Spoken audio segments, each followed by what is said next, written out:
கர்த்தருடைய பரிசுத்த நாமத்திற்கு மகிமை உண்டாவதாக. இந்த காலைவேளையிலே தொடர்ந்து தேவனுடைய வார்த்தையை தியானிக்க கர்த்தர் நமக்கு கிருபை செய்வாராக. நான் உன்னுடனே கூட இருக்கிறேன், உனக்கு தீங்கு செய்யும்படி ஒருவனும் உன்மேல் கை போடுவதில்லை.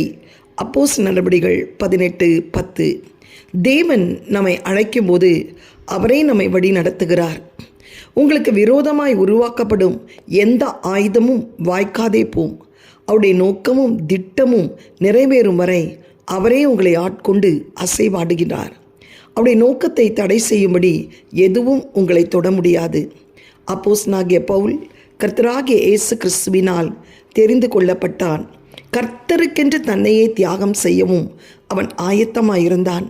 கர்த்தராகிய இயேசு கிறிஸ்துவின் நாமத்தின் நிமித்தம் ஒரு நாளில் தான் கொலை செய்யப்படுவோம் என்பதையும் அவருக்காக இரத்த சாட்சியாக மரிப்பது நிச்சயம் என்பதையும் அவன் நன்கு அறிந்திருந்தான். உங்கள் எதிர்காலம் கர்த்தருடைய கரங்களில் இருக்கிறது. அந்த நோக்கம் நிறைவேறும் வரையில் அல்லது அந்த பணி செய்து முடிக்கிற வரையில் மரணம் உங்கள் அருகில் கூட வர முடியாது. அப்போஸ்தலனாகிய பவுல் யூதனாய் இருந்தபோதும் யூதர்கள் அவனை புறக்கணித்தனர்.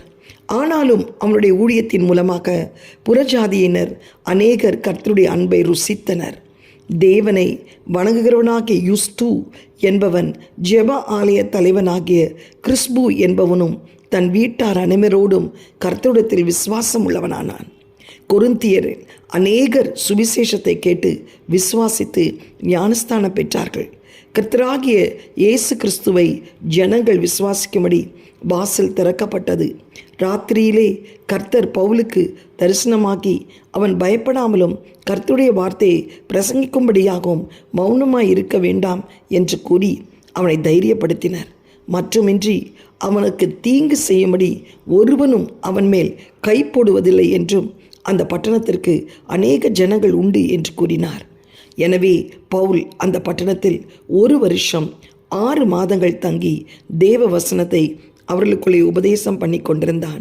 அன்பான தேவ பிள்ளையே, உங்கள் வாழ்நாட்களில் தேவனுடைய மகளாக அல்லது மகனாக இப்பூமியில் அவருடைய திட்டத்தை நிறைவேறும்படி தெரிந்து கொள்ளப்பட்டிருக்கிறீர்கள்.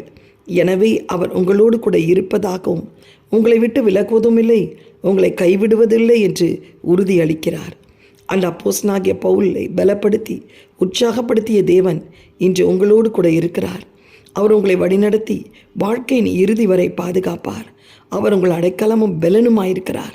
அவருடைய அன்பில் எவ்வித பயமின்றி இளைப்பாருங்கள். எந்த தீங்கும் உங்களை அணுகாதபடி அவர் உங்களை விட்டு விலகாமல் உங்களை கைவிடாமல் இருப்பார்.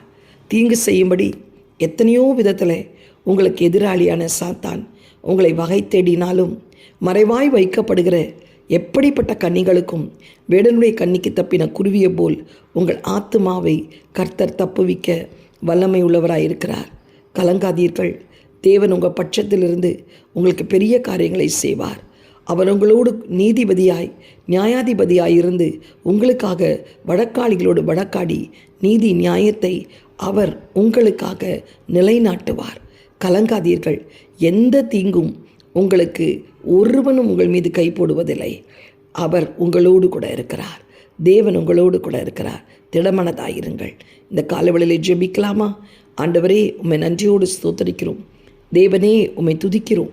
கிருபை உள்ளவரே, உம்மை மகிமைப்படுத்துகிறோம். நான் உன்னுடனே கூட இருக்கிறேன், உனக்கு தீங்கு செய்யும்படி ஒருவனும் உன்மேல் கை போடுவதில்லை என்று சொன்னீரே அப்பா.